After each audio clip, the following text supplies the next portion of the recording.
por abordar estos temas que son muy necesarios. Em, la charla de hoy, por solicitud de los organizadores, se enfoca principalmente a lo relacionado con los documentos electrónicos y sobre todo los títulos en general, los títulos valores, los títulos ejecutivos por medios electrónicos. Em, yo voy a tratar esos temas y voy a tratarlos partiendo de lo general para llegar a lo especial o a lo particular. Es decir, los primeros temas que voy a abordar van a ser temas generales relacionados con el documento, para luego ir haciendo precisiones específicas sobre documentos, sobre títulos valores. ¿Cuál es la idea que tengo? La idea es darles a ustedes conceptos claros sobre documentos, sobre títulos valores, con el fin de que a partir de esos conceptos claros, ustedes puedan resolver casos concretos. Es decir, yo no me voy a centrar en la especificidad porque lo que me sirve para resolver problemas del día a día no es la regulación específica, sino que son los temas generales. Entonces, el esfuerzo que voy a hacer es precisar conceptos generales que les sirvan a ustedes para aclararlos y resolver casos específicos. Yo voy a sostener y he siempre sostenido una tesis relacionada con lo siguiente, y es que la prueba electrónica no existe. Yo postulo la inexistencia de la prueba electrónica. Esa es la tesis central que yo he venido sosteniendo. La prueba electrónica es inexistente. ¿Por qué? Porque lo que existe es el documento. Lo que existe es la prueba documental. La prueba electrónica es inexistente. Cuando uno busca en la doctrina y en la jurisprudencia que se suele definir como prueba electrónica, siempre hacen referencia o al documento electrónico o al peritaje electrónico o al testimonio vertido por medios electrónicos. Eso quiere decir que no hay una regulación específica de algo diferente, adicional, distinto, que sea la prueba electrónica. Y hablo de prueba porque pues esta conferencia se llama aspectos probatorios del título electrónico. Entonces, cuando uno se da cuenta de eso, siempre eso que quiere identificarse como prueba electrónica recae en una noción general, documento, peritaje, testimonio, que no tiene nada que ver con la prueba electrónica. ¿Y por qué es importante tener claro que la prueba electrónica no existe? Eso es importante para tener claros los conceptos y para evitar las confusiones que se han dado en la práctica sobre estos temas. Y entonces yo voy a mostrarles a ustedes a través de unos casos cuáles recientes, cuáles han sido las principales confusiones de estos temas para luego ir precisando en dónde radicaron esas confusiones e ir precisando conceptos. Quiero hablarles de una primera decisión de 2020. Es la sentencia T043 de 2020. Se las acabo de poner en el chat para que ustedes la tengan allí. La sentencia T043 de 2020. Es una sentencia de tutela que resolvió una solicitud de amparo presentada por una profesora que quedó en estado de embarazo y las directivas de la entidad en la que ella trabajaba, un colegio de Chía, cerca de Bogotá, la desvincularon. Ella señalaba que por su estado de gravidez. Y las pruebas principales que se utilizaron en el caso de la tutela fueron los llamados pantallazos, entre comillas, de WhatsApp, porque ella estaba en un grupo de WhatsApp de los profesores y cuando supieron que estaban embarazada, le dijeron que sí, que claro, que iban a renovar el contrato, que por favor dieran las tallas de los uniformes, de los zapatos para renovar el contrato, y luego fue eliminada, excluida del grupo de WhatsApp. Entonces, la prueba ahí utilizada son los que llaman las capturas, los pantallazos de los grupos de WhatsApp. Y entonces, esto es importante porque el asunto, la tutela, llega a la Corte Constitucional y la Corte Constitucional tiene que fallar el caso. Y la Corte Constitucional hace un razonamiento en la sentencia esa que les puse en el chat sobre, abro comillas, la aproximación a la prueba electrónica. Y siguiendo con las comillas, la Corte Constitucional se refiere al valor probatorio atenuado de los pantallazos de WhatsApp. Eso es importante porque, como les estoy diciendo, estamos sentando confusiones en la práctica para luego precisar conceptos. Y la Corte, entonces, ¿qué razonamiento hace en esa sentencia de 2020? La Corte acude a la doctrina extranjera para señalar que hay diferentes clases de prueba electrónica. Y se refiere a la impresión física de un mensaje de datos. Es decir, tengo un documento electrónico, lo paso a un medio físico, lo imprimo, lo presento. Y básicamente el razonamiento de la Corte Constitucional fue, con base en la doctrina extranjera, que la impresión física de un mensaje de datos, en este caso de WhatsApp, era prueba indiciaria, dijo la Corte Constitucional. Era prueba indiciaria, tenía un valor probatorio inferior, porque no se aseguraba su autenticidad, podía ser modificado, no se aseguraba la integridad y además, por su condición de indicios, se deriva la debilidad de esa prueba. Y por eso debe valorarse en conjunto, es decir, no puede resolverse solo con el pantallazo de WhatsApp según esa sentencia de 2020 que dijo que los pantallazos de WhatsApp eran indicios. Y finalmente la Corte Constitucional falló ese asunto de tutela. Pero lo que me queda, lo que quiero que quede claro sobre esa sentencia de 2020 fue que según esa posición de la Corte Constitucional, consideró que la impresión física de un mensaje de datos era un indicio. ¿De acuerdo? Bien.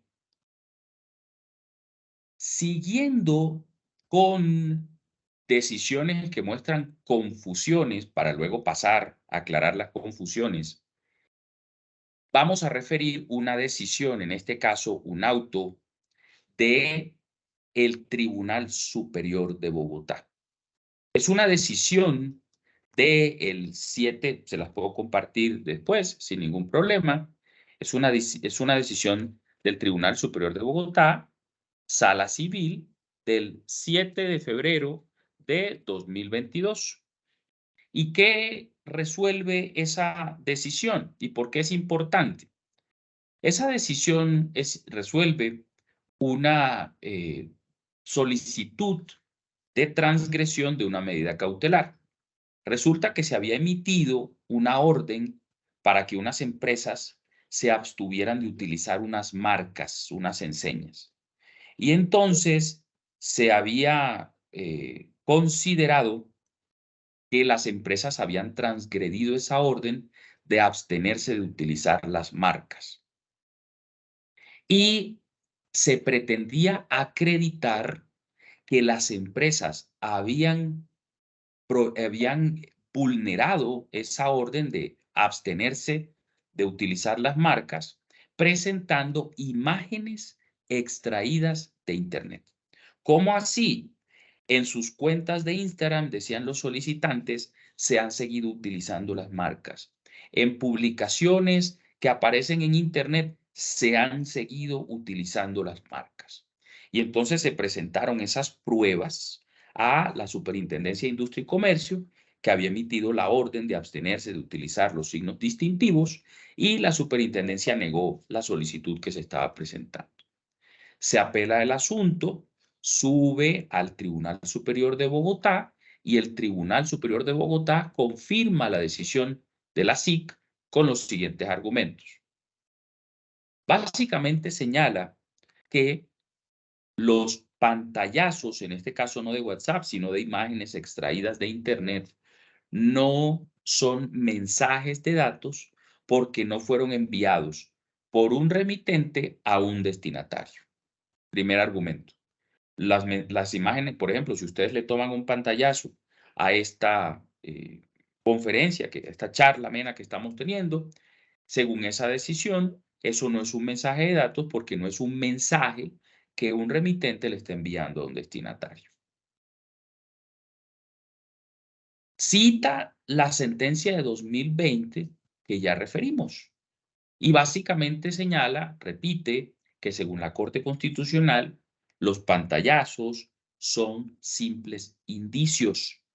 Y este es un tema que se estaba, dice el Tribunal Superior de Bogotá, se está empezando apenas a debatir en Colombia. Y señaló que como la contraparte de quien presentó los documentos negó haber desconocido la prohibición de utilizar los signos distintivos, pues desconoció, tachó los documentos que se presentaron como prueba y por eso no es posible aplicar la presunción de autenticidad, porque esos documentos no son atribuibles a la contraparte, además de que no se acreditó su fecha. ¿De acuerdo? Entonces, negó la solicitud. ¿Qué me interesa que quede claro de esta decisión de 2022, del año pasado?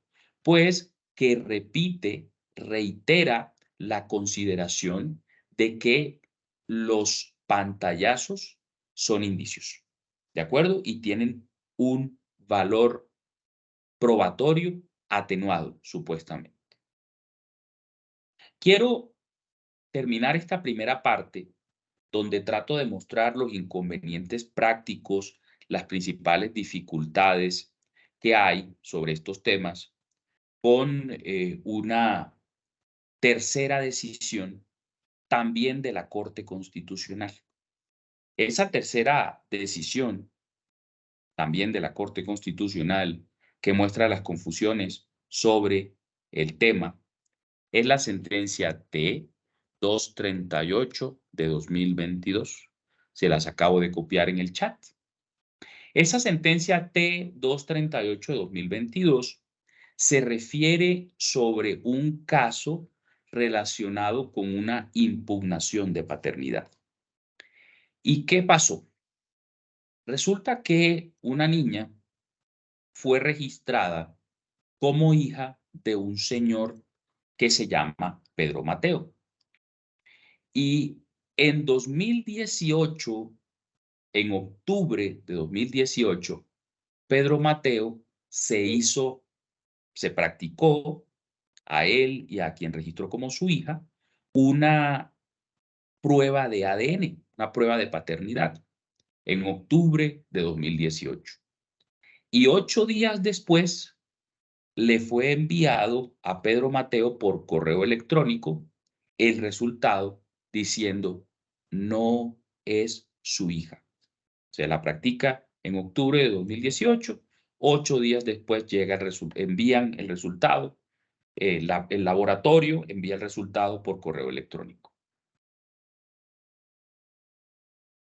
Resulta que un año después de haberse practicado la prueba de ADN y haberse enviado por correo electrónico el resultado de la prueba de ADN, y verán ya por qué es importante este tema, Pedro Mateo presenta una demanda impugnando la paternidad.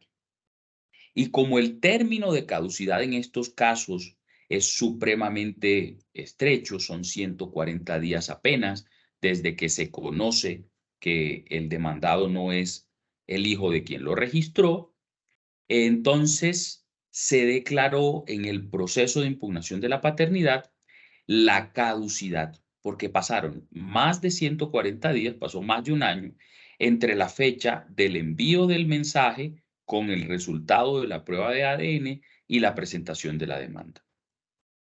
¿Qué sucede?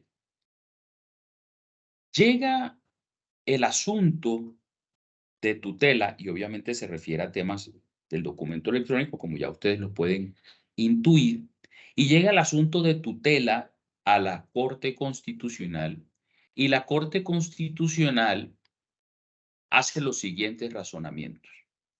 La Corte Constitucional considera que en este caso, al al declararse la caducidad de la impugnación de paternidad, se presentó un defecto fáctico, es decir, se valoraron mal las pruebas, porque, ojo con esto es central, el envío de un mensaje de datos, el simple envío, dijo la Corte Constitucional, no es plena prueba de su recepción.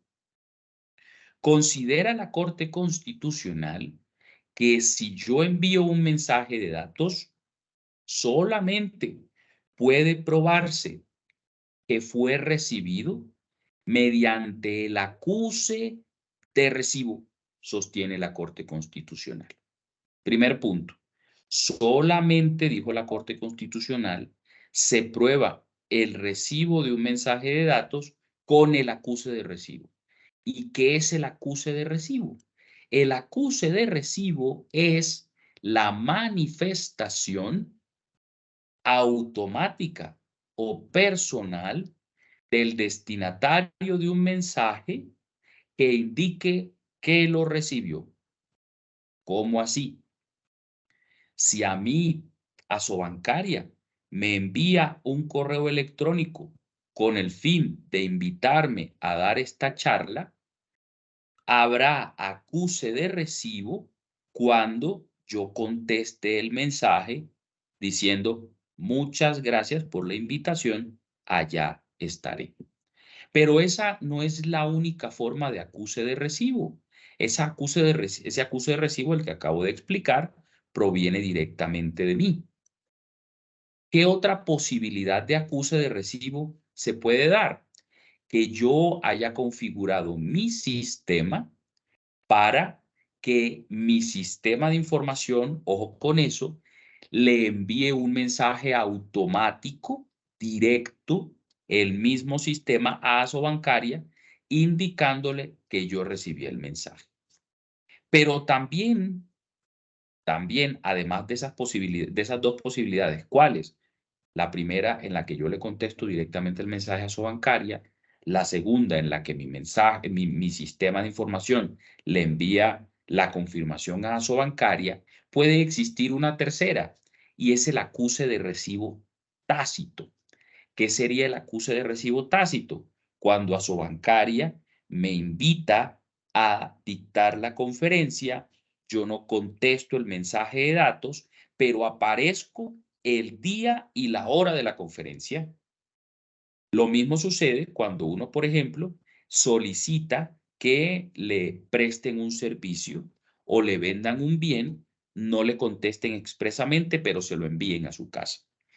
Fíjense ustedes, hay unas modalidades expresas de acuse de recibo, hay unas modalidades tácitas de acuse de recibo, pero lo importante es que provenga del destinatario. Pues bien, ¿por qué digo eso? Digo eso porque según esa sentencia que ya les cité, la sentencia T238 de 2022, la Corte Constitucional señaló que la única forma de probar que un mensaje fue recibido fue el acuse de recibo. ¿Y qué otra consideración estableció la Corte Constitucional en esa sentencia de 2022? Reiteró que los pantallazos tienen un valor probatorio de indicio y además es un valor probatorio deficiente, señaló la Corte Constitucional. Por ello, no bastan como única prueba, dijo la Corte Constitucional, y señaló que era deseable que se plasmaran firmas digitales y que los términos procesales deben empezar a computarse solamente desde el momento que haya acuse de recibo o se constate acceso al mensaje de datos, y señaló que una captura de pantalla no puede ser la única prueba que sirva para tomar una decisión, y era posible o era deseable que en este caso se estableciera si el mensaje llegó, y entonces la Corte concede la acción de tutela, concede la protección y ordena que el proceso de impugnación de paternidad se adelante. Fíjense ustedes, en este caso la Corte Constitucional señaló que los pantallazos de WhatsApp eran las pruebas, eran una prueba electrónica y además tenían prueba de indicio. Esa posición ha sido rectificada recientemente. La Corte Constitucional corrigió el rumbo y en una sentencia en la que no vamos a entrar en detalles, señaló ahora sí que los pantallazos de WhatsApp no eran prueba indiciaria, sino que eran un documento. Habiendo comentado estas decisiones para dejar sobre el ambiente las posibles confusiones relacionadas con el tema, quisiera saber si hay preguntas para luego avanzar sobre los conceptos relevantes sobre este tema e ir construyendo. Quisiera saber si hasta el momento hay preguntas que nos puedan hacer. Buenos días, ¿me escuchan? Sí, muy bien. Buenos días a todos los asistentes. Muchas gracias por la oportunidad. Mi nombre es Rosmary Torres Montero, de acá de Mangue, Bolívar. Y la pregunta que tengo es, si la persona tiene el correo Gmail, que el correo Gmail creo no tiene manera de pedir que le dé la verificación del envío del correo, pero la persona le envió el correo al correo electrónico que aparece en la Cámara de Comercio de una persona jurídica, ¿sería válido esa comunicación? Bueno, la respuesta es sí, de entrada. Y como les digo, lo que queremos es construir conceptos generales para apartarnos de la especificidad. Por lo pronto le puedo decir sí, sea Gmail, sea Hotmail, sea Yahoo, sea correo electrónico de la rama judicial, sea el que sea. Y ahorita, cuando precisemos entonces los conceptos, vamos a decir por qué. ¿De acuerdo? De entrada le digo sí. Bien. Gracias. ¿Alguna otra pregunta o avanzamos? Doctor Quiroz, tenemos varias en el chat, Claro las que voy a sí. ir leyendo. Por favor. ¿Cómo se daría el acuse de recibo en los casos de notificaciones de demandas? Ok. Bien. Yo de entrada les voy a decir que el acuse de recibo es una formalidad innecesaria. El acuse de recibo es una formalidad innecesaria. Y avanzo más adelante sobre eso. Por lo pronto, quiero que ustedes tengan esa idea clara. ¿Cuál? El acuse de recibo es una formalidad innecesaria. ¿Cómo así? Piensen en lo que sucede en el día a día cuando ustedes envían un mensaje de WhatsApp. ¿Cómo así? Ustedes envían un mensaje de WhatsApp, ustedes envían un correo electrónico sin acuse de recibo. En el día a día nosotros nos comunicamos sin que necesariamente tengamos acuse de recibo y los mensajes llegan. Es decir, el sistema funciona. Sobre esa idea hablaré más adelante. ¿Qué otra Perfecto. pregunta tenemos? ¿Cuál es la sentencia final que señala la prueba electrónica como documento? Ahorita se las comparto. Perfecto. En caso que una persona natural o jurídica no active el recibo automático y tampoco acusen recibido, ¿desde cuánto se contabilizaría el término? Desde transcurridos 2 días siguientes al envío del mensaje. Seguimos. ¿Podríamos decir que solamente habrá prueba electrónica cuando acusó el recibido de un mensaje de datos? No, la prueba electrónica no existe bajo ninguna circunstancia en Colombia. Lo que existe es la prueba documental. Ahorita amplío esa tesis. Em, ya están preguntando nuevamente la sentencia. Si un acuse de recibido señala que el mensaje quedó en cola, ¿se puede tomar como válido? ¿Quedó en cola es que no lo recibió o qué es? No sabría decir quedó en cola. Supongo, eh, simplemente respondería con lo general. ¿Qué es el acuse de recibo? Ojo con esto, que algo proveniente del destinatario, ojo, algo proveniente del destinatario, es decir, o sus palabras o su comportamiento da para pensar que se recibió el mensaje. ¿Cómo así? Si a mí me invitan a una cena, si a mí me invitan a un matrimonio, ustedes saben que dice, por favor, RSVP, es decir, confirme, no confirmo, y asisto al matrimonio, eso es acuse de recibo de la invitación, porque es prueba de que la recibí, ¿sí o no? Si a mí, entonces esa es tácita. La otra en la que yo manifiesto, muchas gracias. ¿Cuál es el código de vestuario? Ese es el acuse de recibo. Pero ojo, el acuse de recibo proviene del destinatario y es una formalidad innecesaria. Ahorita explico por qué. ¿Qué otra pregunta tenemos? Si en el escrito de demanda o tutela informan el correo electrónico para notificaciones judiciales, ¿necesariamente debe recibirse la confirmación del mismo? No, no debe haber acuse de recibo. No es indispensable. Por ahora cito la sentencia, se la voy a poner en el chat. STC 16733, con ponencia del doctor Octavio Tejero Duque. No es necesario el acuse de recibo. El acuse de recibo es una formalidad innecesaria. Ahorita amplío esa tesis. Quiero generar las confusiones para luego irlas precisando. ¿Qué otra pregunta tenemos? ¿Cómo se debe interpretar o entender una notificación de una demanda o mandamiento de pago a través de WhatsApp? Válida.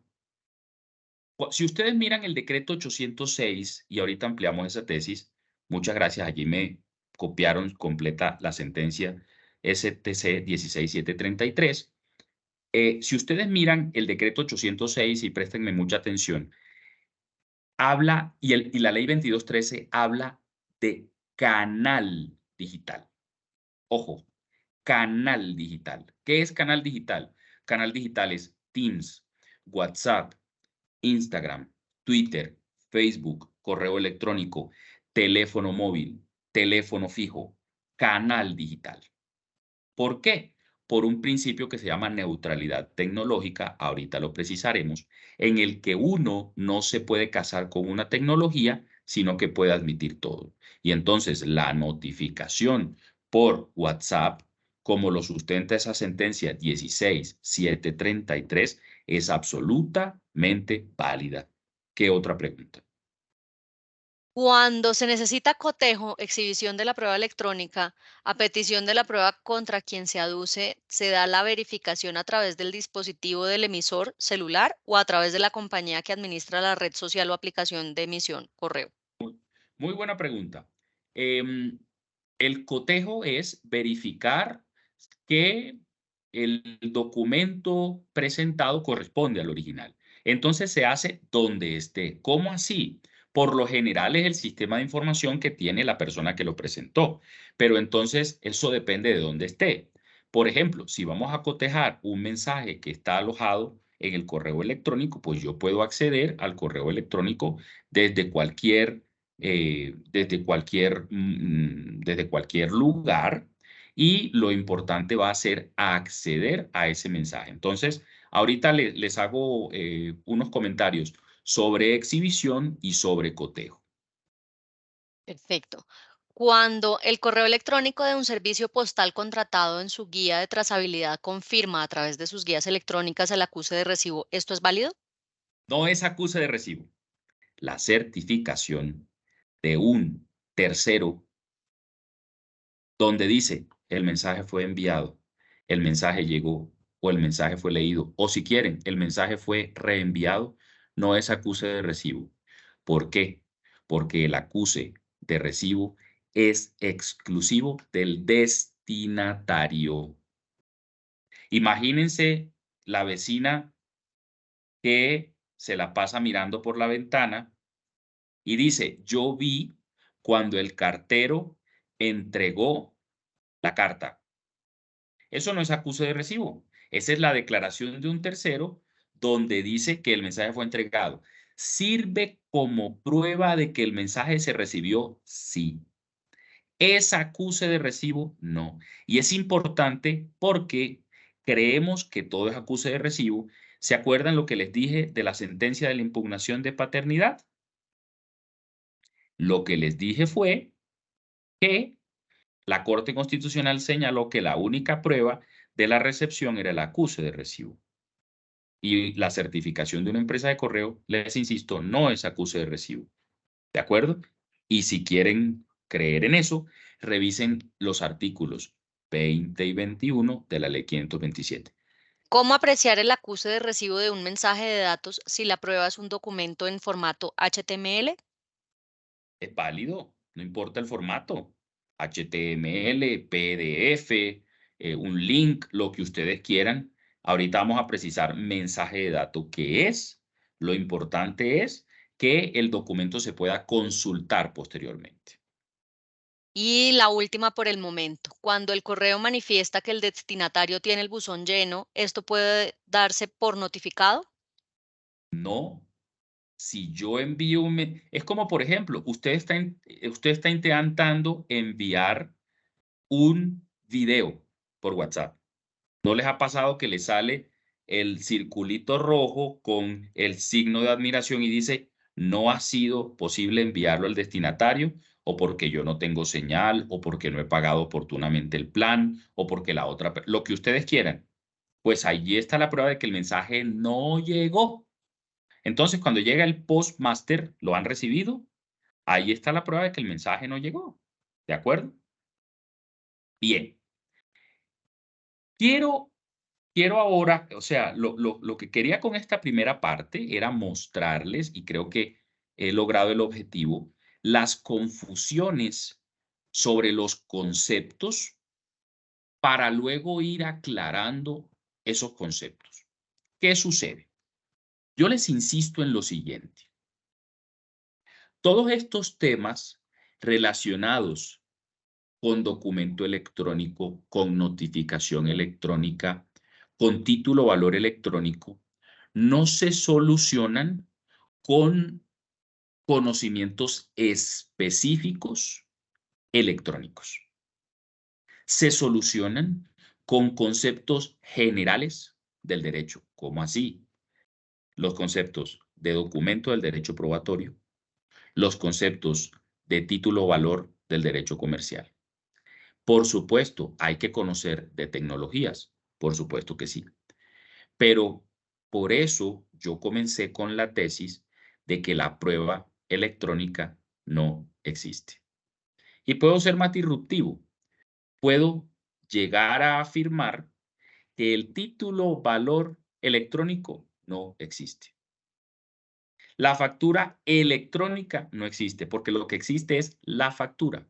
Y por lo pronto les puedo decir que la factura electrónica, estoy solamente mencionando cosas que ahora desarrollaré, la factura electrónica se reguló para convertirla, para pasar de la factura como la conocíamos a porque la factura saben ustedes que es un documento, pero también es un bien, para pasar de la factura como la conocíamos a un bien sujeto a registro.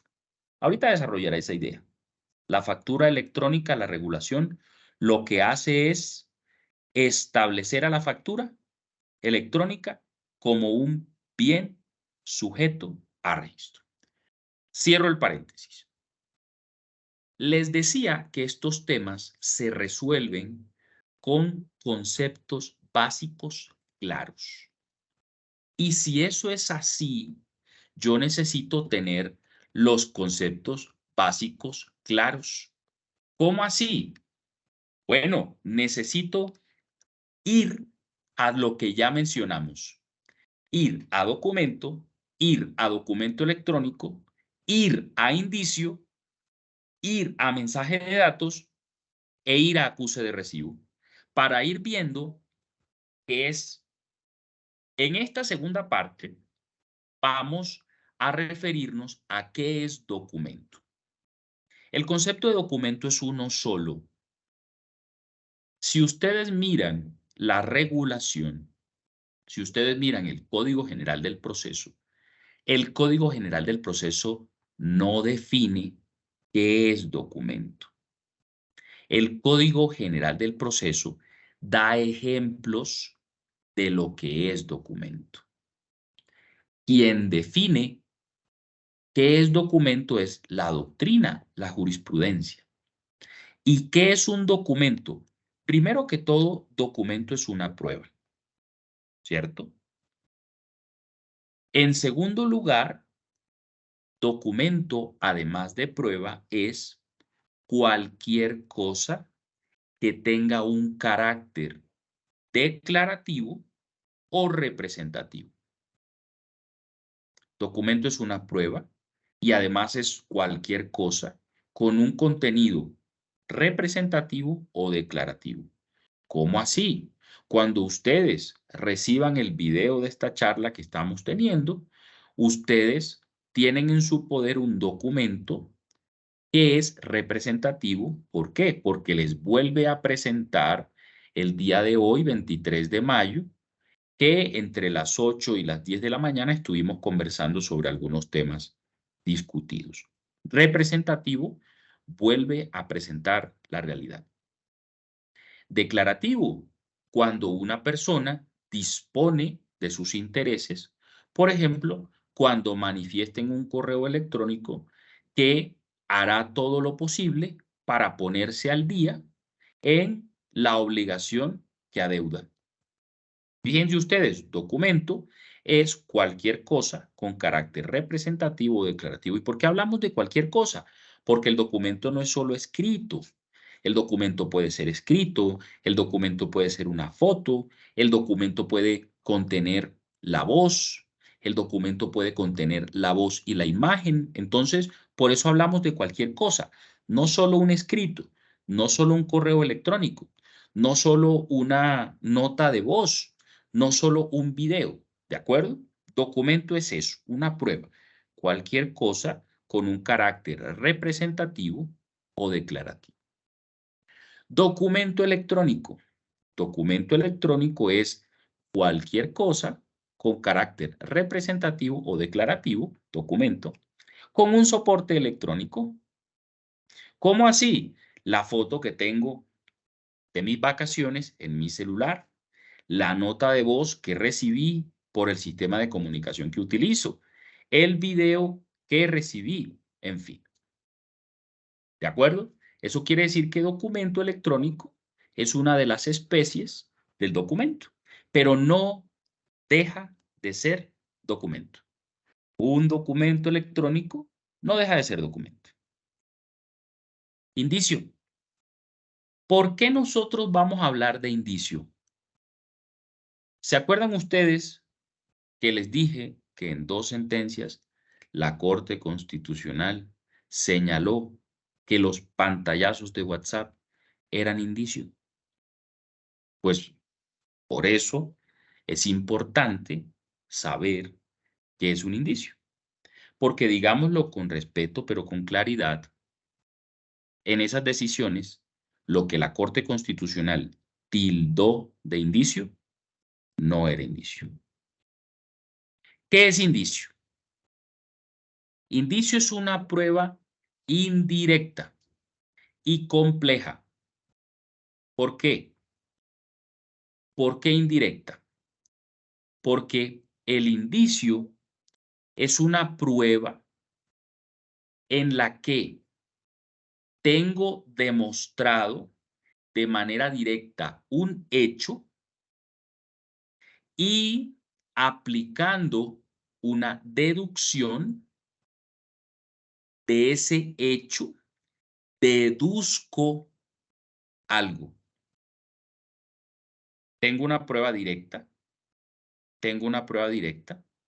y de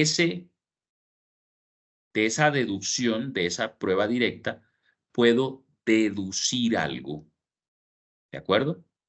Por ejemplo, si yo demuestro mediante mi título de abogado que soy abogado,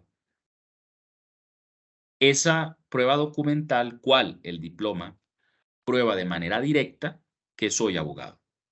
¿Sí o no? Es un documento que prueba que soy abogado. Pero ser abogado no es prueba directa de que conozco el derecho. ¿Cómo así? Muy sencillo. Si yo pruebo que soy abogado mediante mi diploma, estoy probando directamente que soy abogado. Y se deduce que generalmente quienes son abogados conocen el derecho. ¿Sí o no? Entonces, pruebo directamente que soy abogado y se supone que conozco el derecho. Y hay veces uno la vida le muestra que eso no es así, porque uno se encuentra, se tropieza con personas que tienen el título de abogado, pero en realidad no conocen el derecho. Entonces, fíjense ustedes, indicio es una prueba indirecta que a partir de un hecho directo probado me permite deducir otra cosa. Si eso es así, ¿el pantallazo de WhatsApp es indicio? No. ¿Por qué no? Porque el pantallazo de WhatsApp es una cosa o representativa o declarativa, y los que son cosas representativas o declarativas son documentos, aunque eso no quiere decir que a partir de un documento yo pueda construir un indicio. ¿De acuerdo? ¿Por qué? Porque como les dije, el indicio es una prueba indirecta y además es una prueba compleja porque involucra una prueba directa de un hecho y un proceso deductivo del que se deduce un hecho indirectamente. Tercer concepto importante. Saben ustedes que la regulación sobre los títulos valores, el Código General del Proceso, el Decreto 806, la Ley 2213, hablan de mensaje de datos. Y entonces uno se pregunta, ¿qué es mensaje de datos? Mensaje de datos, apenas uno escucha la frase, uno dice, ah, no, mensaje es algo que alguien envía a otro. Eso es mensaje, ¿sí o no? Y eso ha generado muchas confusiones. ¿Se acuerdan que el tribunal en la sentencia, en la decisión que les copié hace un rato, dijo que los pantallazos, las fotos tomadas de internet no eran mensaje de datos porque no habían sido enviadas de una persona a otra? Pues a eso nos lleva. ¿Qué pasa? Mensaje es un concepto técnico que está definido en la ley 527 de 1999, específicamente en su artículo 2. Ahí les estoy copiando esa ley. Y mensaje de datos es la información, sí, enviada, pero también la información generada, almacenada en un soporte electrónico. ¿Cómo así? Mensaje de datos es cualquier información con un soporte electrónico, digital, óptico o similar, se hubiere enviado o no. Es decir, un mensaje, si yo tengo un documento en Word en mi computador que no le he enviado a nadie, eso es un mensaje de datos. Porque el mensaje de datos no es el que necesariamente se envía de un sujeto a otro. ¿Por qué? Porque es un concepto legal definido así. La información generada, almacenada. ¿De acuerdo? Bien. Y el último concepto general que quiero revisar es el de el acuse de recibo. Y quiero que ustedes lean, no ahora, sino después, los siguientes artículos que les voy a copiar. Quiero que los lean detenidamente. Les acabo de copiar los artículos 20 y 21 de la Ley 527 de 1999. Les pido que no los lean en este momento porque eso causaría distracción respecto de lo que vamos a explicar a continuación. El acuse de recibo es, como ya les dije, una manifestación expresa o tácita, ojo, que siempre proviene del destinatario de un mensaje y que permite establecer que el destinatario de un mensaje lo recibió. Ojo, el acuse de recibo debe provenir siempre del destinatario o de su sistema de información. Si proviene de algo o alguien distinto, diferente al destinatario de la información, es otra prueba, pero no es acuse de recibo. ¿Cómo así? Si yo tengo el testimonio de la empresa de correos señalando que el mensaje llegó, eso no es acuse de recibo. Si yo tengo la declaración del vecino señalando que el destinatario recibió la carta, eso es un testimonio, no un acuse de recibo. Acuse de recibo proviene del destinatario o de su sistema de información. ¿Cómo así? Cuando yo recibo el mensaje y lo contexto expresamente, cuando mi sistema de información envía una manifestación y señala que se recibió el correo electrónico, eso es acuse de recibo. Piensen ustedes, ahora que están de moda, o bueno, no sé si están de moda ahora, que uno quiera tener un detalle con alguien y uno le envía un desayuno a esa persona. Hay unos para todos los presupuestos. Si uno quiere ser detallista, puede serlo muy fácilmente. Y entonces supongan ustedes que se comunican con un sistema, con una cuenta de esas de Instagram o de cualquier otra red, solicitando que le envíen un desayuno a una persona. Y usted envía los mensajes diciendo que por favor remitan el desayuno a tal lugar y nunca le contestan. Pero llega el día y la hora en la que usted quiere tener el detalle con esa persona y a esa persona le llega el desayuno. ¿Eso qué es? Acuse de recibo. Acuse de recibo del mensaje solicitando el desayuno. ¿Será que yo puedo decir que el mensaje donde solicité que por favor le enviaran el desayuno a la persona no lo recibieron, a pesar de que ya llegó el desayuno? Por supuesto que sí. Pero quiero que tengan claro, y por eso insisto en eso, que el acuse de recibo es una manifestación tácita o expresa que proviene exclusivamente del destinatario. ¿De acuerdo? Primer punto. Segundo punto. El acuse de recibo es una formalidad innecesaria. No se exige. ¿Cómo así? Si ustedes revisan los artículos 291 y 292 del Código General del Proceso, van a encontrar allí la referencia a el acuse de recibo. Cuando hablaba del citatorio con fines de notificación y del aviso.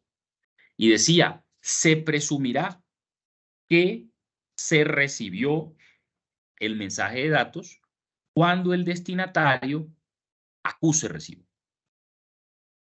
Se presumirá que el mensaje llegó al destinatario cuando él acuse recibo. Y esa parte fue interpretada inicialmente por la jurisprudencia diciendo que el acuse de recibo era una prueba necesaria para que se surtiera la notificación. Pero ¿qué sucede? Piensen conmigo en lo siguiente.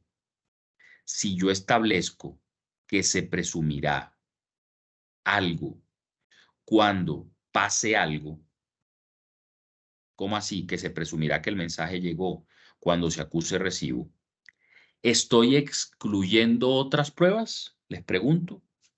¿Estoy estableciendo que solamente en ese caso se entenderá demostrado que el mensaje llegó cuando haya acuse de recibo? La respuesta clarísima es que no. Cuando las normas sobre notificación establecen que se presumirá que se recibió el mensaje cuando haya acuse de recibo, quiere decir que esa es una de las múltiples formas de establecer que el mensaje llegó. ¿Cómo así? Yo puedo probar de diferentes maneras que el mensaje llegó. No solo con el acuse de recibo.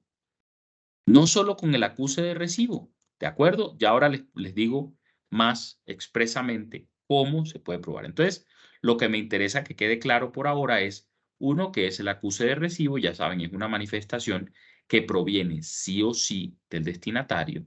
Puede ser expresa, puede ser tácita, pero proviene del destinatario.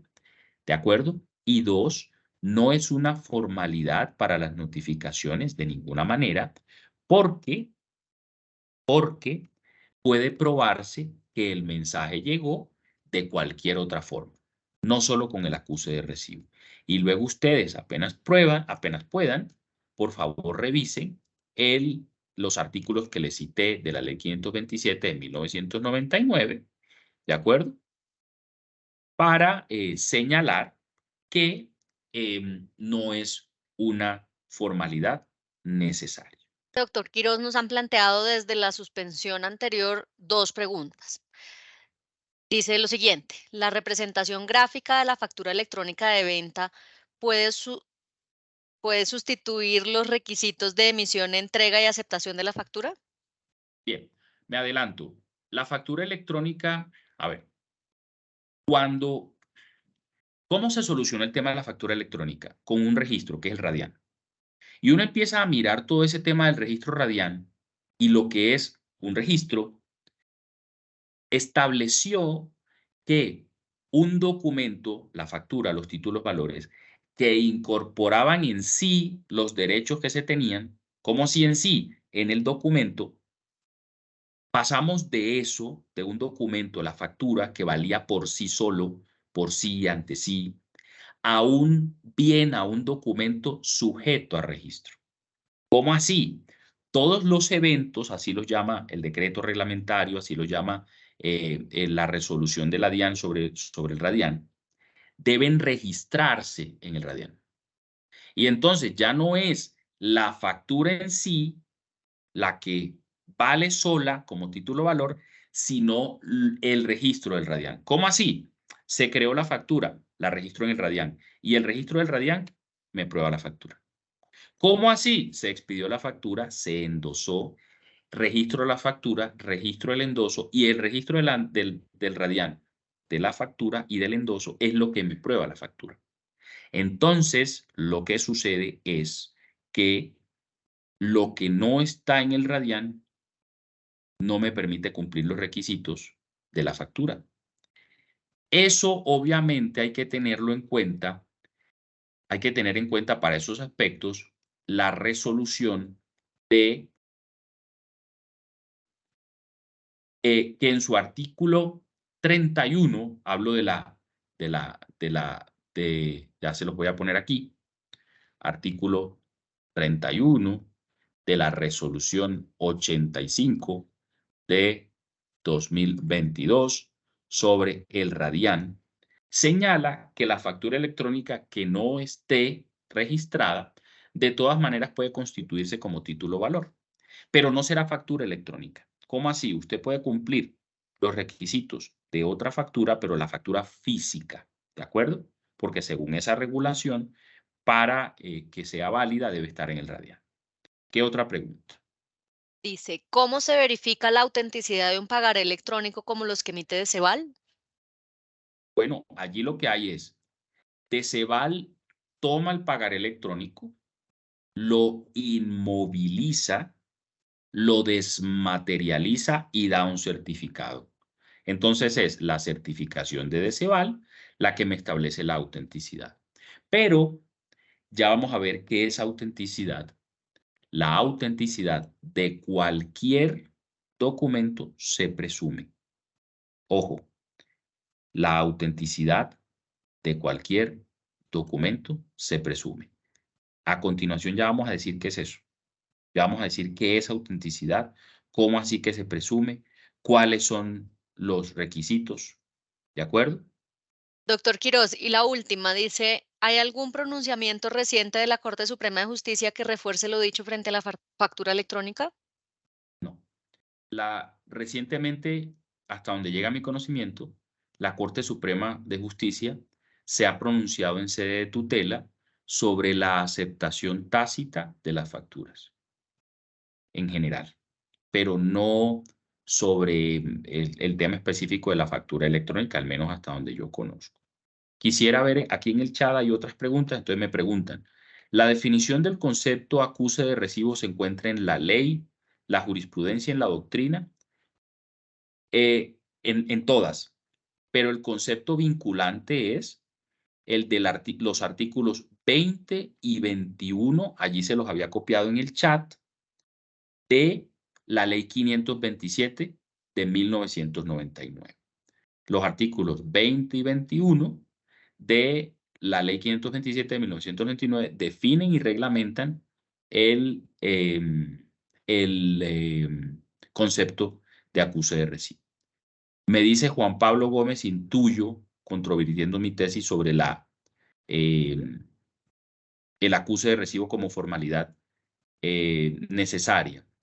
Me refiere a la sentencia C420 señaló que los términos empezarán a contarse desde que haya acuse de recibo o prueba del acceso. Tiene usted razón, Juan Pablo Gómez, de que la sentencia C420 de 2020 señala lo que usted precisa. Eso es así. Lo que sucede es que a esa decisión hay que sumarle la que ya cité, la STC 16733 de la Corte Suprema de Justicia, con ponencia del doctor Octavio Tejero, donde señala que de entrada el acuse de recibo no es una prueba necesaria para la notificación, ¿de acuerdo? Y sobre todo para dinamizar el tema. ¿Por qué? Porque la Corte Suprema, parte del entendido de que si yo envío un mensaje de datos, el mensaje de datos llega y se demuestra, ¿de acuerdo? Pero ahorita ampliaré esa tesis. Me pregunta otra persona, teniendo en cuenta que su tesis ha sido que no hay prueba electrónica, ¿se puede sostener entonces que el acuse de recibido de un correo electrónico es una prueba documental? Pues documento es documento. Documento es cualquier cosa con carácter representativo o declarativo. ¿Cómo así? Pues si usted me manda un mensaje de datos a mí y yo lo contesto y de eso queda constancia, de eso queda soporte, de eso queda una cosa con carácter representativo, pues eso será documento. ¿De acuerdo? Pero si el acuse de recibo era el que les decía, solicité que le llegara un desayuno a alguien, el desayuno llegó, ahí no hay documento. ¿Por qué? Pues porque llegó el desayuno. ¿Cómo se prueba entonces ese acuse de recibo? Con la declaración de la persona diciendo que el desayuno llegó. ¿De acuerdo? Me preguntan, ¿el registro RADIAN aplica únicamente respecto de las facturas con vocación de circulación? La misma DIAN ha conceptuado que el no registro de la factura en el RADIAN no afecta en nada los requisitos de la factura. Bueno, quisiera conocer esos conceptos de la revisión de las resoluciones y del decreto que revisé. Lo que señalan es que la creación de la factura es uno de los eventos que debe registrarse. Lo que interpreto es que si no se registra, eso no puede impedir que se cumplan los otros requisitos. ¿Y el tema de la aceptación de la factura se entiende entonces cumplido con el registro de la factura? No. El decreto reglamentario habla de una aceptación tácita y de una aceptación expresa cuando señala que pues los 3 días luego de la recepción de la mercancía sin que se hubiere hecho objeciones. Sistemas como Sigo no permiten a algunos usuarios consignar la fecha de vencimiento de la factura. En este caso, para establecer la fecha que sea exigible, no conozco el sistema Sigo, no podría responder. ¿Cómo se realiza el endoso de las facturas electrónicas? Dice la norma mediante mensajes de datos. Y además del mensaje de datos, se debe registrar en el sistema. ¿Qué pasa cuando al verificar el certificado de CEVAL no sale el chulito verde, sino un signo de interrogación amarillo? No conozco el sistema, no podría responder. En cuanto al acuse de recibo, si la notificación se envía por parte del abogado a un correo electrónico de un hijo del demandado que no posee correo electrónico, ¿puede ser válida cuando dice que acusa de recibo y pone su nombre? No. Es decir, si usted me manda un recado a mí con alguien y ese recado no me llegó a mí, ¿me llegó el recado? Pues no. En la factura electrónica debe no verificarse los requisitos de todo título o valor, independientemente de que esté incluido en Radian. Eso es cierto. Vamos a seguir y más tarde volvemos sobre algunos temas. Bien. Precisado las confusiones que ha tenido la jurisprudencia, ahora quisiera volver los conceptos claros. Aquí es fundamental hacer referencia a los conceptos claros y ahora vamos a hablar de los atributos de todo documento. ¿Cómo así? Bueno, resulta que el documento tiene varios requisitos, varios atributos que son distintos y que es importante saber cuándo se cumplen y cuándo no. ¿De acuerdo? Estoy hablando de varios conceptos relacionados con temas como si un documento es original, si un documento es auténtico, si un documento es íntegro, si un documento tiene o no tiene valor probatorio. ¿De acuerdo? Bien.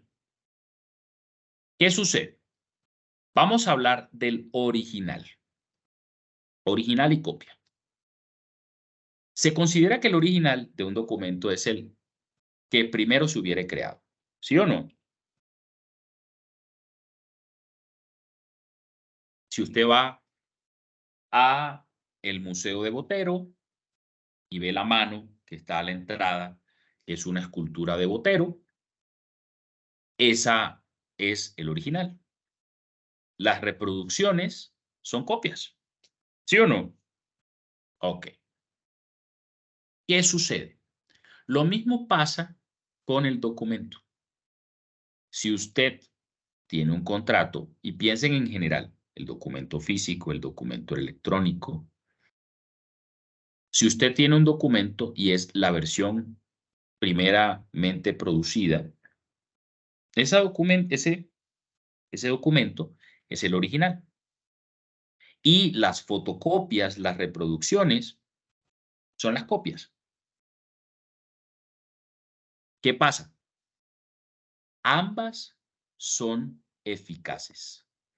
Ambas tienen valor. ¿Cómo así? Un documento no vale solamente porque sea original. Un documento vale sea en copia o sea original. Un documento vale sea original o sea copia. Todos los documentos, es decir, los originales o las copias, valen por varias razones. La primera de ellas tiene que ver con que las copias también se circulan, ¿sí o no?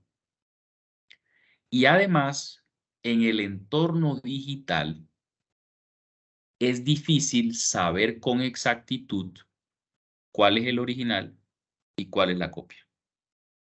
¿Cómo así? Cuando ustedes reciban la grabación de esta charla, ¿cuál es el original? ¿Cómo así? Supongan que a cada uno de ustedes le envían a su correo electrónico el video de la grabación. En este momento hay 573 personas conectadas. ¿Cuál de esos 573 ejemplares de ese video es el original? ¿Todos o no? En el entorno digital es expresamente difícil saber cuál es el original. Entonces, ya veremos cuáles son los requisitos que ha precisado la ley para saber cuál es el original en el contexto electrónico. Segunda razón relevante para el tema de los originales en el contexto electrónico. ¿Qué sucede? En todas las legislaciones en materia de pruebas se hace referencia a una regla probatoria.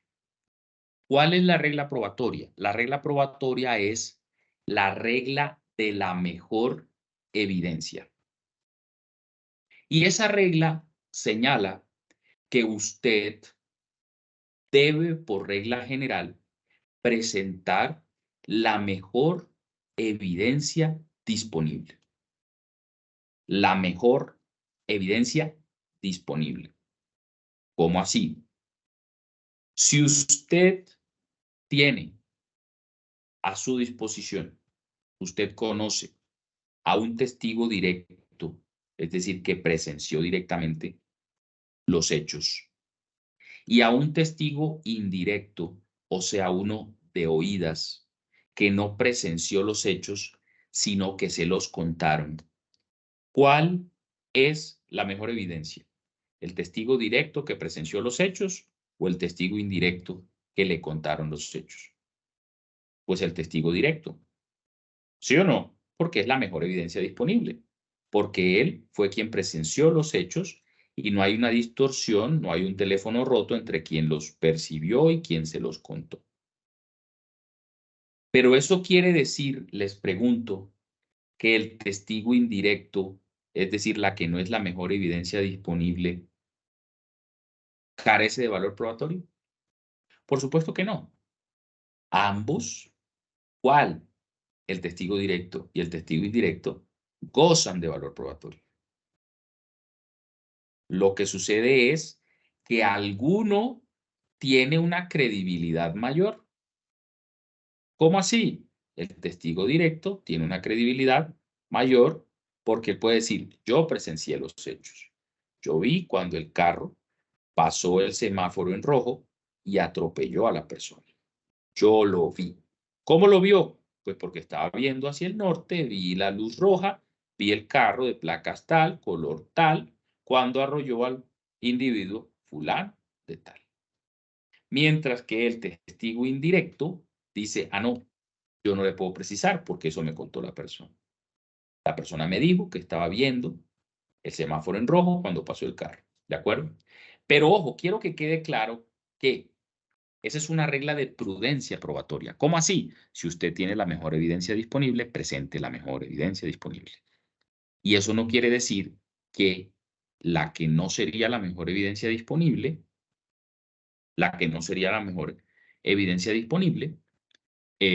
no tiene valor probatorio. Y como manifestación de esa regla de la mejor evidencia disponible, el Código General del Proceso la plasma para documentos. ¿Cómo así? El Código General del Proceso señala que usted puede presentar, ojo con esto, un documento en copia. ¿Cómo así? Usted puede presentar un pantallazo de un WhatsApp. Ojo con eso. Está la pregunta de que si yo tengo unas conversaciones de WhatsApp y las quiero utilizar como prueba, ¿cómo las presento? ¿Cómo las presento? Según la regla de la mejor evidencia disponible. ¿Cuál es lo ideal? Lo ideal es que usted presente un documento electrónico en el mismo formato en el que fue creado. Si usted tiene un correo electrónico, preséntelo, ojalá, en formato electrónico. ¿Por qué? Porque eso tiene información adicional. Uno puede mirar lo que se llama los metadatos y puede mirar cuándo se envió, cuándo se recibió, si hay documentos adjuntos o no. Eso en el formato electrónico. Pero eso quiere decir que yo no puedo imprimir un correo electrónico y presentarlo imprimido. Imprimido está bien dicho. O impreso. ¿No lo puedo presentar? Por supuesto que sí lo puedo presentar en formato físico. Sí lo puedo presentar en formato físico. Lo que sucede es que eso puede dificultar el cotejo de la información. Y entonces el Código General del Proceso señala que yo debo indicar si el documento que presento es un original o es una copia. Y debo señalar dónde está la copia. Entonces, para precisar, les quiero decir que yo puedo presentar la impresión física de un mensaje de datos y eso vale. ¿Qué debo hacer? Debo decir, presento copia física de la conversación de WhatsApp entre A y B y manifiesto que el original de esa información se encuentra en mi poder, en mi dispositivo tecnológico. Y ya, y eso vale. ¿Y cómo así? ¿Se puede tomar una decisión con esa prueba? Por supuesto que sí. ¿Cómo así? ¿Se puede tomar una decisión solo con esa prueba? Por supuesto que sí. Entonces, fíjense ustedes, una diferencia entre el original, el primer documento producido, y sus reproducciones, señala que ambos tienen valor probatorio. Lo que sucede es que es aconsejable presentar el original en vez de la copia, primer punto, pero eso no quiere decir que la copia carezca de prueba, ¿de acuerdo? Y que además debo señalar dónde está el original para efecto de que se pueda llevar a cabo el cotejo.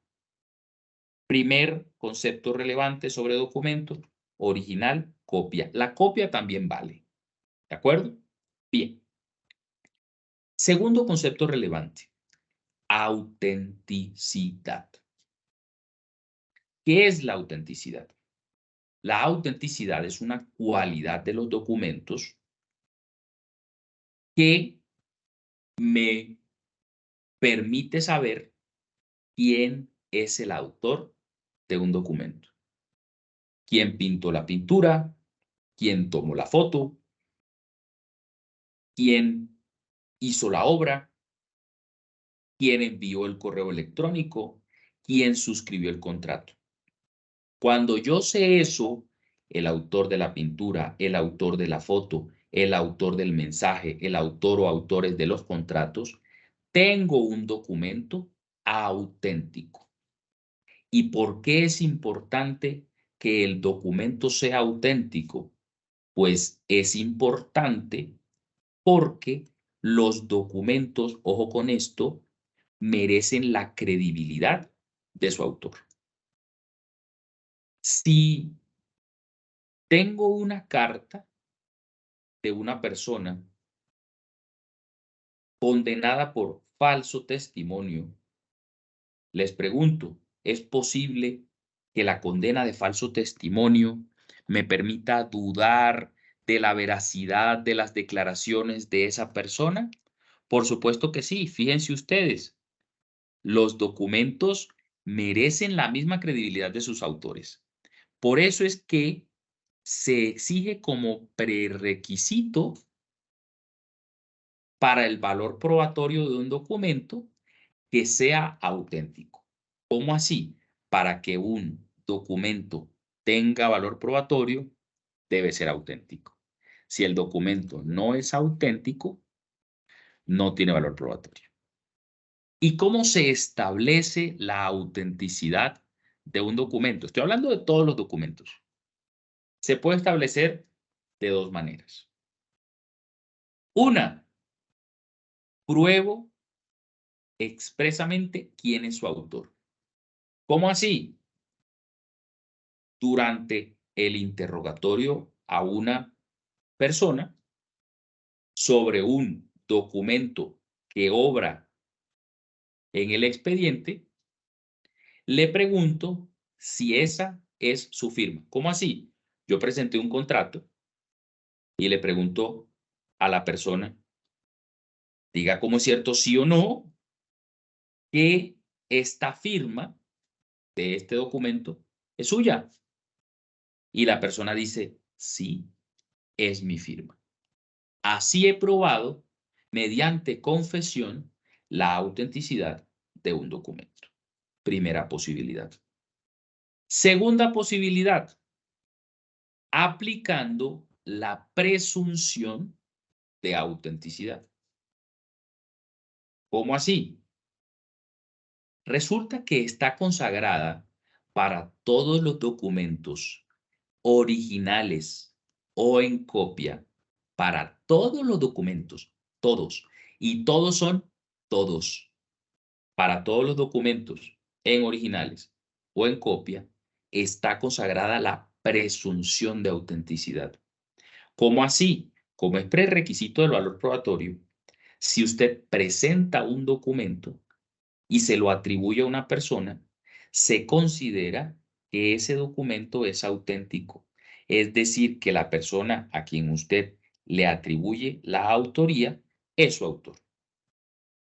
De entrada, cuando yo presento un documento, se presume que ese documento es de quien yo digo que señala, que es. Y será esa persona quien debe impugnar, cuestionar la autenticidad del documento.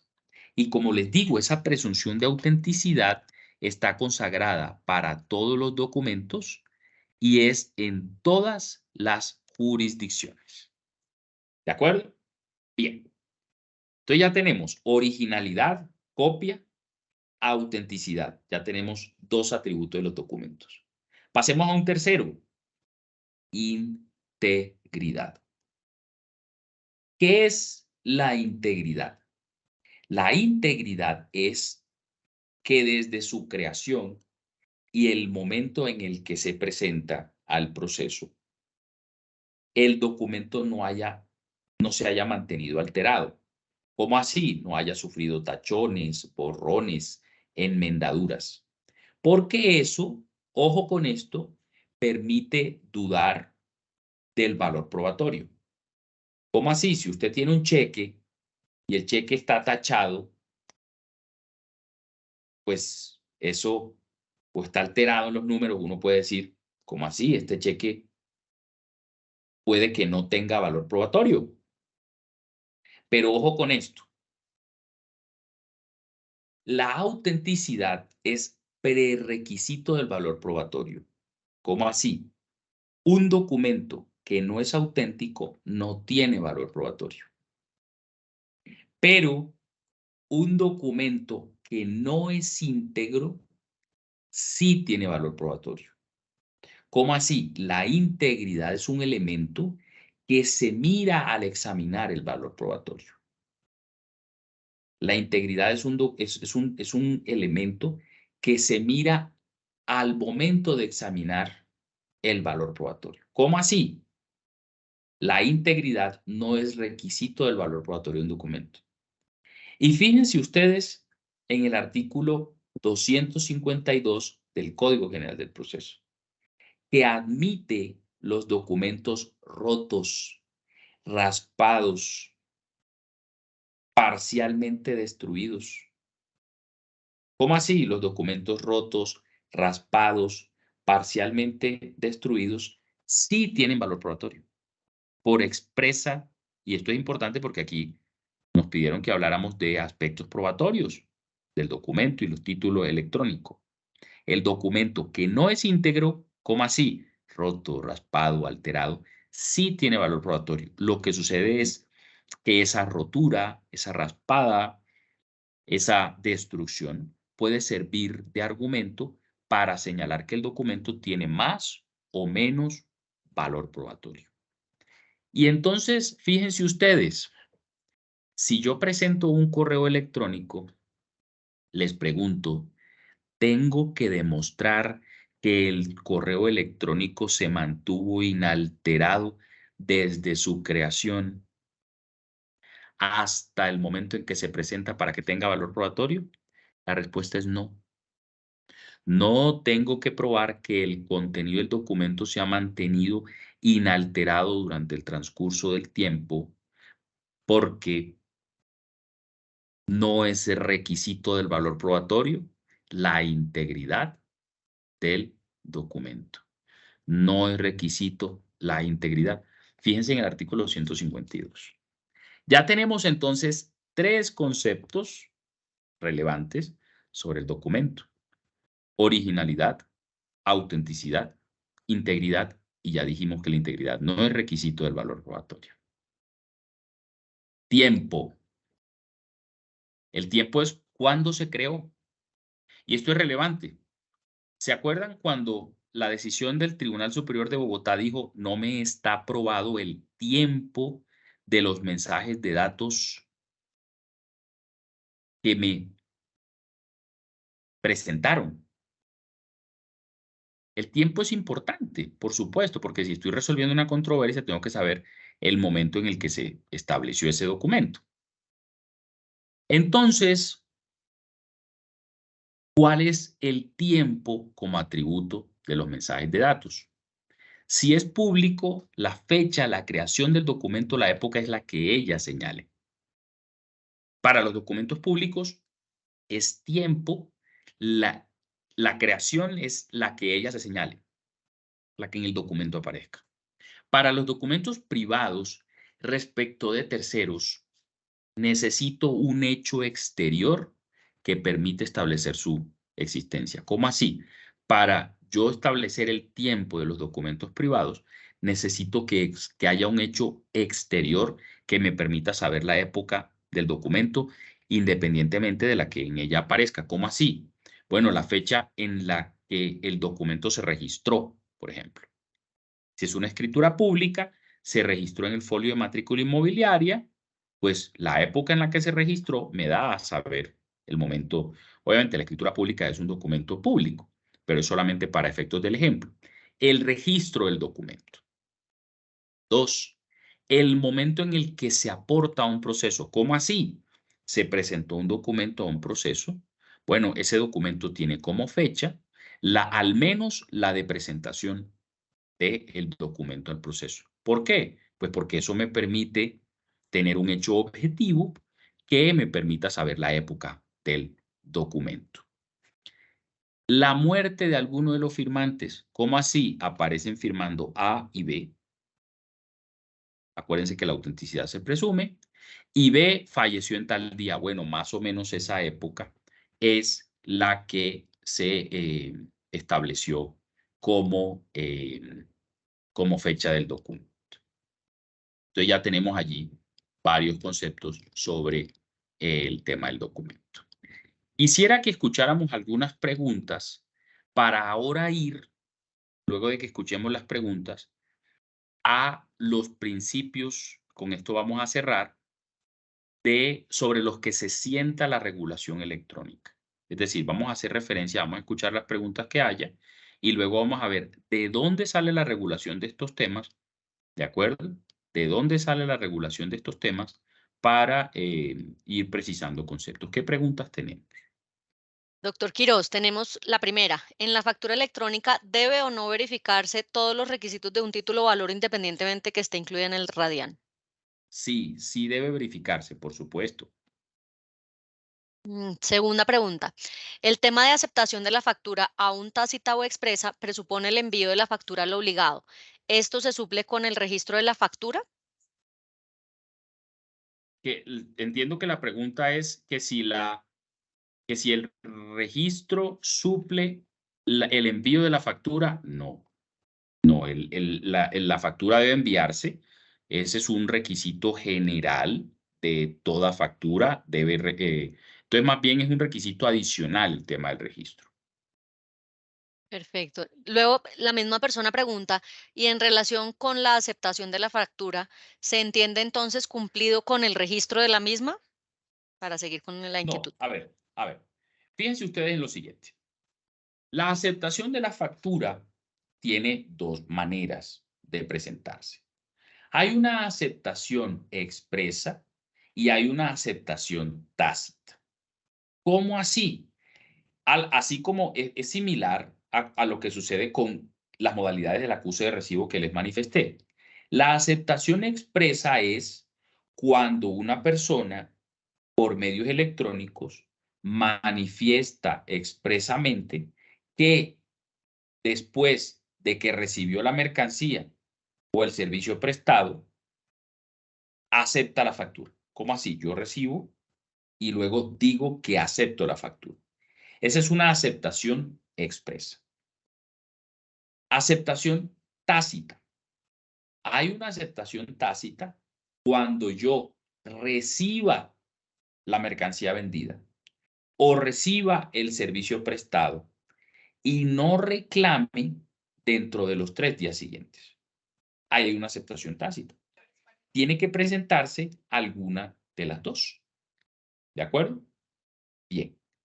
¿Qué más preguntas tenemos? En la práctica, ¿cómo se envía el documento electrónico al juzgado? Es decir, el acceso al título valor original en la presentación de la acción cambiaria, ¿cómo sería? Bien. Sobre eso hay jurisprudencia reciente. Yo no quisiera meterme en eso porque les va a hablar el doctor Miguel. Sobre eso les va a hablar el doctor Miguel Ibáñez, les va a explicar la jurisprudencia. No quisiera meterme en su tema. Él les va a explicar cómo. Lo que les puedo adelantar es que la jurisprudencia ya ha solucionado cómo se presentan esos documentos, esos títulos, valores electrónicos que se pueden perder. Y la solución surgió a raíz del tema de la pandemia, diciendo que yo puedo presentar la copia del título o valor y luego presentarla, porque hay un tema de reparto y luego al juzgado, entonces yo puedo presentar la copia. Pero no quisiera meterme con eso porque de eso va a hablar el doctor Miguel y pues obviamente me adelantaría, lo dejaría sin tema. Perfecto. Otra pregunta. En los casos en los cuales los títulos valores han sido desmaterializados, ¿debe rectificarse que estos cumplen con todos los requisitos, por ejemplo, la firma de quien lo crea, o la Es desmaterialización supone que el título cumple con todos los requisitos? De entrada, de entrada se supone que lo cumple, pero yo puedo solicitar el cotejo del documento original. Yo puedo pedir que se coteje, que el documento que está inmovilizado, desmaterializado, cumple todos los requisitos mediante el cotejo. Perfecto. Otra pregunta. ¿Cómo se podría establecer la competencia en una factura electrónica que no indica el lugar de pago? Bueno, muy sencillo. Ahí hay una regla general. Si ustedes revisan el artículo 28 del Código General del Proceso, señala que en los procesos relacionados con negocios jurídicos o el cumplimiento de cualquier obligación, el competente, el juez competente es el del lugar de cumplimiento de cualquiera de las obligaciones. Entonces, cualquiera sea el lugar del cumplimiento de cualquiera de las obligaciones, se puede presentar la demanda ejecutiva en cualquiera de esos juzgados. ¿Cómo así? A mí me tenían que entregar la mercancía en Barranquilla y yo debía pagar la contraprestación en Bogotá. En cualquiera de esos lugares puedo presentar la demanda. ¿De acuerdo?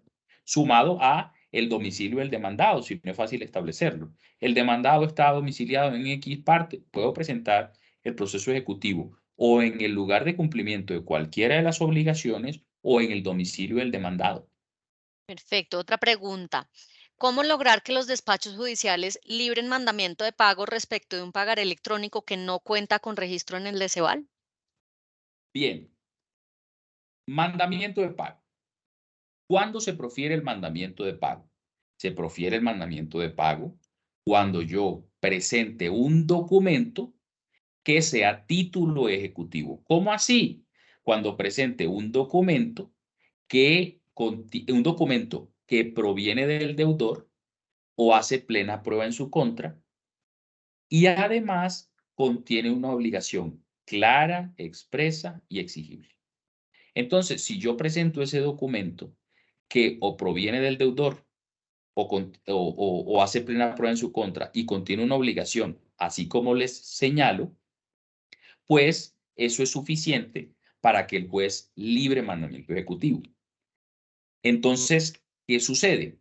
Por el solo hecho de que yo presente el documento, así sea electrónico, en este caso el pagaré, ese documento se presume auténtico. Ese documento se presume auténtico. Y ese documento, siempre y cuando cumpla los requisitos del pagaré específicos y los generales del título valor, es suficiente para que se libre mandamiento ejecutivo. ¿De acuerdo? Porque el documento se presume auténtico. Otra pregunta, ¿se puede endosar un título valor desmaterializado circulante mediante un proveedor digital diferente a Deceval? La pregunta es en atención a la restricción de la ley de valores. Tengo que ser honesto, no conozco, no sabría decir si un proveedor distinto a Deceval podría servir para endosar el título valor. Lo que podría decir es que la ley de factura electrónica permite endosar la factura mediante un mensaje de datos. Pero ya en ese tema específico, obviamente, prefiero señalar la respuesta así en vez de cometer alguna imprecisión. Doctor Quiroz, quizás recordarle a los asistentes que en la capacitación anterior el doctor Nelson Remolina hizo referencia a distintas alternativas de certificación electrónica por si eventualmente eso les puede servir. Otra pregunta, ¿es válido que se pruebe el envío de la factura electrónica por empresa de correo en medio físico o debe ser por correo electrónico? Si yo la envío, a ver, vamos por partes. Vamos por partes. Si yo envío por medio físico un documento, ¿qué sucede? Que ese documento ha dejado de ser electrónico. ¿Cómo así?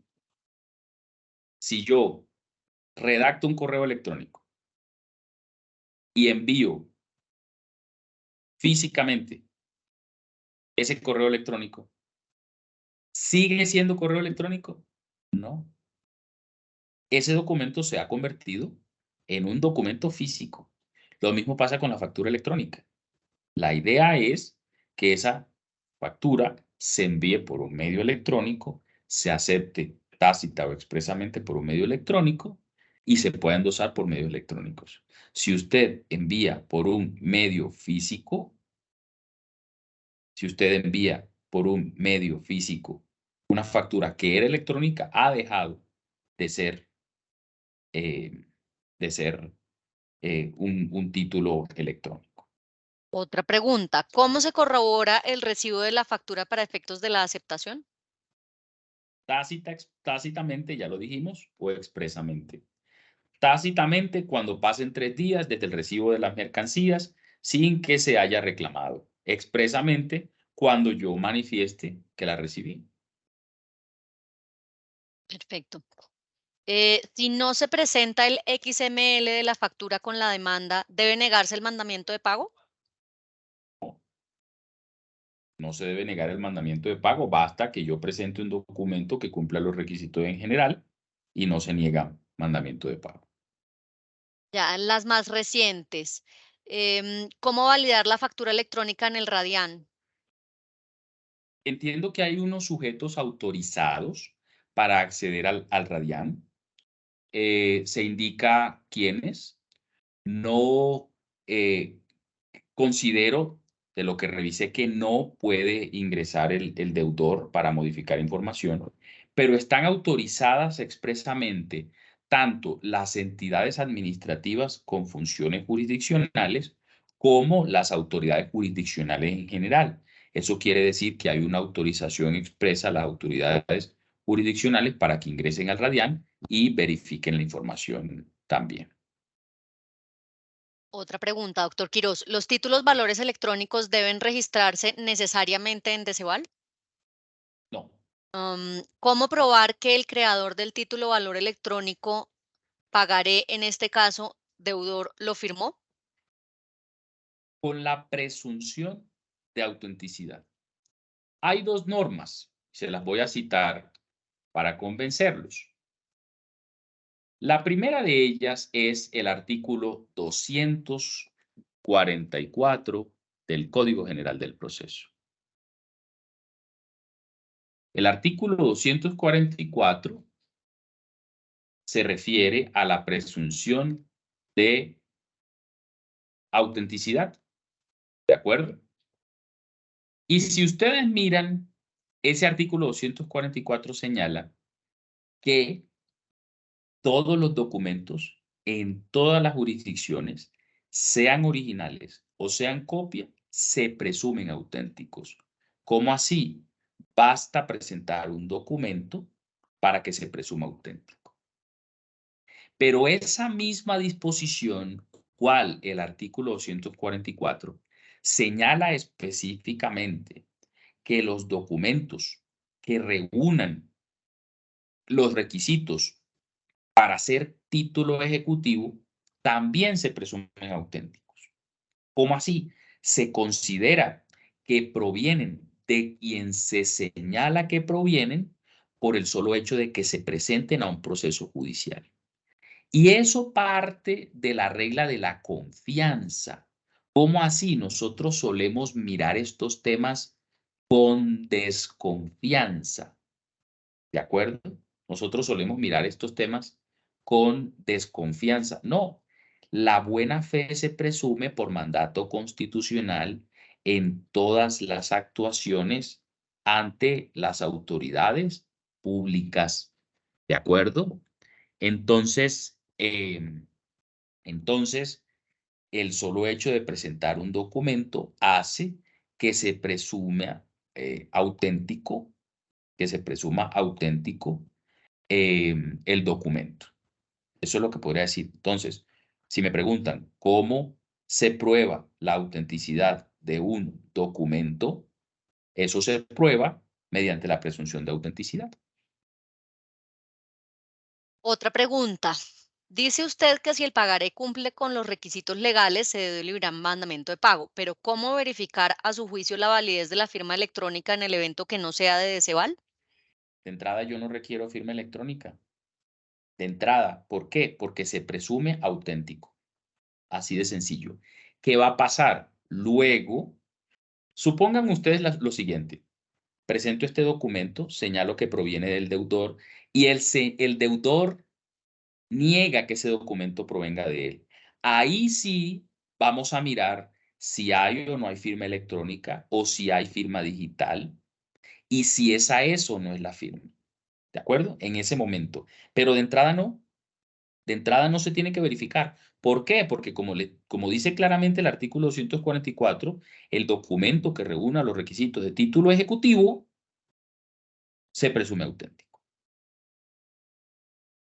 Otra pregunta. Favor explicar el documento adicional de la constancia de recibo electrónica cuando no hay manifestación de aceptación.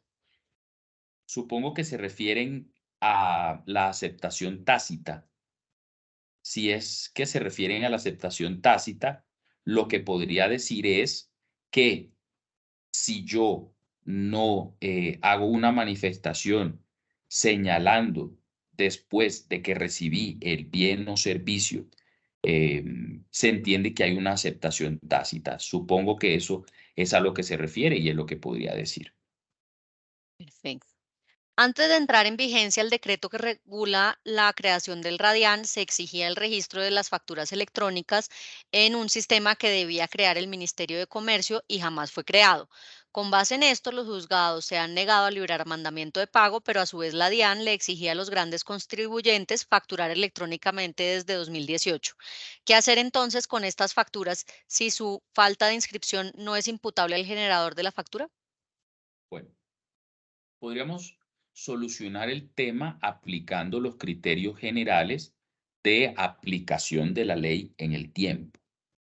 Y podríamos decir que esas facturas creadas antes no estarían reguladas por este decreto que estableció el RADIAN. Y entonces no tendrían que cumplirse estos requisitos bajo el decreto, estas normas que establecieron el RADIAN, sino los que estuvieran vigentes en el momento. Y si ese registro no fuera requisito de existencia, de eficacia de esas facturas, pues no tendrían que estar en el RADIAN, ¿de acuerdo? según las reglas de aplicación de la ley en el tiempo, este decreto del RADIAN no sería retroactivo y obviamente bastaría que se cumplieran con los requisitos de ese entonces. Otra pregunta. ¿Puedo negar mandamiento de pago en facturas electrónicas a quien no demuestra que envió las facturas al deudor o no haya constancia de aceptación? Perdón. Si hay aceptación tácita, es decir, la prueba, y el artículo lo voy a compartir con ustedes, permítanme un segundo, el artículo es el artículo 2, tiene 3.2, 53.4 del decreto 1154, el decreto 1154 de 2020. Si se configura el requisito de aceptación tácita, que es cuando no haya reclamo del emisor luego de los 3 días de recibido el bien o el servicio, se configura la aceptación tácita. Permitamos 2 preguntas más y vamos a cerrar, por favor. Perfecto. Si el juzgado requiere al demandante para que entregue los títulos originales para continuar con la ejecución del proceso y éste no lo hace, ¿se podría cesar con la ejecución? No. A ver, se tendría que proferir mandamiento ejecutivo, ¿de acuerdo? Se profería mandamiento ejecutivo. La única forma en la que directamente se va a ordenar seguir adelante con la ejecución es cuando no excepcione el demandado, ¿de acuerdo? Si el demandado no excepciona, ahí se va a negar, se va a seguir adelante con la ejecución. Si el demandado excepciona, lo que va a pasar es que se va a dar el periodo probatorio. Dentro de las pruebas que se van a practicar en ese momento, lo que va a establecerse es si hay o no hay méritos para seguir adelante con la ejecución o para negar seguir adelante con la ejecución. Y esa prueba, la de exhibir los títulos originales, va a servir para eso y eso es lo que se va a valorar en la sentencia. Y la última pregunta. Cuando se presenta la digitalización de una factura electrónica, ¿es necesario verificar esta factura en el RADIAN y corroborar que se cumpla toda la regulación en esta materia? Así es, debe verificarse. Bien, Perfecto. muchas gracias. Vamos a cerrar con lo siguiente. Y son elementos generales que les permitirán a ustedes solucionar estos temas. ¿Qué sucede? Fíjense ustedes. Las normas recientes, las de factura electrónica, el Código General del Proceso, el Decreto 806, la Ley 2213, se remiten a la Ley 527 de 1999. Y la Ley 527 de 1999 está sentada sobre principalmente 2 principios estelares. ¿Qué sucede? Esos 2 principios son, por un lado, la equivalencia funcional y por el otro, la neutralidad tecnológica. La equivalencia funcional quiere decir que un documento físico y un documento electrónico, que un original físico y un original electrónico, que una firma de puño y letra y una firma electrónica no son idénticos, pero son equivalentes, son asimilables. Y como son equivalentes, como son asimilables, deben tener las mismas consecuencias jurídicas. Entonces, las distintas tecnologías para crear originales, para crear documentos, para crear firmas, son equivalentes funcionales de las formas físicas para crear originales, para crear documentos, para crear firmas. Y entonces, como son equivalentes, deben tener el mismo valor jurídico. Una firma electrónica vale igual que una firma manuscrita. Un original electrónico vale igual que un original físico. ¿De acuerdo? Un título valor, una factura electrónica, tiene el mismo valor que una factura física. Primer punto. O primer principio. Es el de la equivalencia funcional. Segundo punto. Segundo principio. Neutralidad tecnológica. ¿Se acuerdan que cuando les referí el decreto 806 y la ley 2213, les señalé que hablaban del canal digital? No hablaban de correo electrónico, hablan de canal. ¿Cómo así? Usted notifica a la persona por el canal digital, no solo por correo electrónico. Canal digital es cualquier mecanismo que permite enterar a la persona. Eso es manifestación de la neutralidad tecnológica. ¿Qué sucede? Piensen ustedes en el teléfono celular que utilizaban hace 10 años. Piensen conmigo qué teléfono celular utilizaban ustedes hace 10 años. ¿Cuál sería? Tal vez un Nokia, o tal vez un Motorola, o tal vez un BlackBerry, era el que utilizaban. Y piensen cuál es el teléfono celular que utilizan hoy. ¿Cuáles son las marcas más utilizadas hoy? Tal vez iPhone, tal vez Samsung. ¿Y qué idea les quiero dejar con ese pensamiento? Que la tecnología se mueve a pasos agigantados en poco tiempo. Y lo que hoy es tecnología de punta, mañana posiblemente no lo sea. Puede que el correo electrónico hoy sea uno de los medios de comunicación más utilizados, pero puede que a la vuelta de unos años deje de serlo. Y entonces, eso lo que quiere decir es que como la tecnología, lo que hoy es tecnología de punta, mañana puede que no lo sea, la legislación tiene que ser neutra tecnológicamente. No puede tomar partido por una tecnología en particular, no debe tomar partido. ¿Por qué? Porque como les digo, a la vuelta de unos años esa tecnología de punta puede quedar obsoleta. Primer argumento. Segundo argumento, puede que haya personas que no pueden acceder a esa tecnología, o porque sea muy costosa, o porque ya tienen alguna tecnología. Entonces, la regulación debe mantener un entorno neutro. Debe mantener un entorno neutro donde permita, en principio, todas las tecnologías. Eso quiere decir que equivalencia funcional y neutralidad tecnológica son los dos principios sobre los que se sientan estas regulaciones sobre los temas electrónicos. ¿Y yo por qué les referí esas normas o esos principios? Yo les referí esas disposiciones porque básicamente, si ustedes revisan el artículo 3º de la ley 527 de 1999, señala cómo debe aplicarse. Entonces, vayamos por partes. El Código General del Proceso y las normas especiales remiten a la ley 527 de 1999.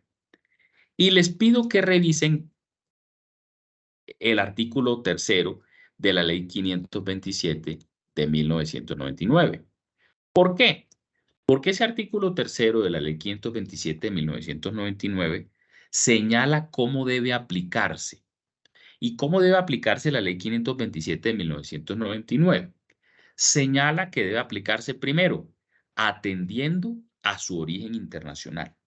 Resulta que la ley 527 fue tomada de una ley modelo de la CENUTMI, que es la corporación, la Comisión de las Naciones Unidas para el Derecho Mercantil Internacional.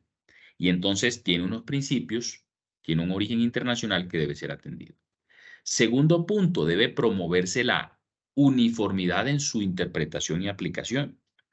Tercer punto, debe atenderse el principio de la buena fe. ¿De acuerdo? Y último punto, en lo no señalado expresamente, los problemas deben resolverse con base en sus principios. ¿Cuáles? Los que ya les expliqué. Equivalencia funcional, neutralidad tecnológica.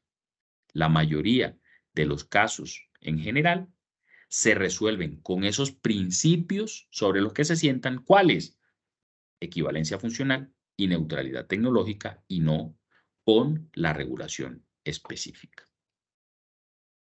Con eso hemos llegado al final de nuestra charla.